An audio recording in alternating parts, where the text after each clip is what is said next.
Let's talk about the quiet collapse.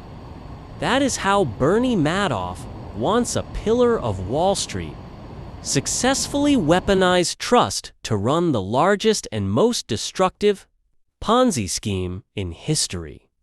This isn't just a story about fraud.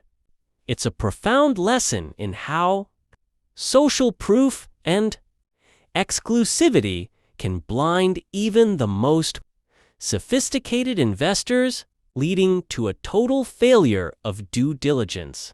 Madoff's success wasn't built on a revolutionary trading strategy.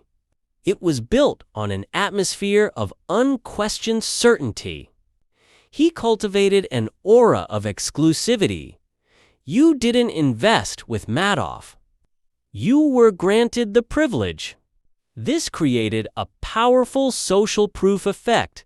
If all these smart, wealthy, and well-connected people were in, the investment must be legitimate. Clients feared being excluded more than they feared losing their money. The genius of Madoff's scheme was its simplicity. He paid returns to his early investors using the capital from new investors.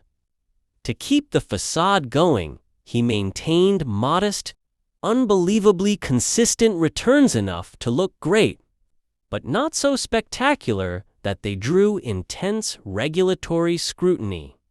Whenever investors demanded more information about his strategy, he provided vague, impenetrable technical jargon, or simply told them to leave if they didn't trust him.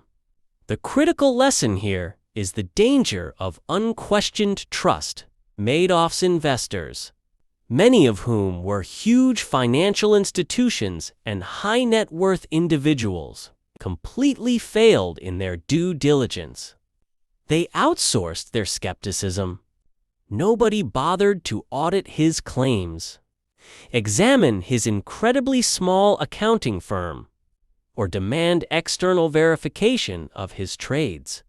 The entire multi-billion-dollar operation was essentially held together by the collective assumption that someone else must have checked the math. The Madoff scandal proves a brutal truth in finance and in business. Trust is earned through transparency, not reputation. If a business operates with unnecessary secrecy, promises unbelievable consistency, and relies on an air of exclusivity rather than verifiable data, that is a massive red flag. The collapse of Madoff's $65 billion empire reminds us that when it comes to your money, never delegate your skepticism. If you're investing or trusting a financial partner, ask the uncomfortable questions first. Hit that like button if you believe skepticism is healthy, and subscribe. Because we want you to check our math on every single piece of advice we give.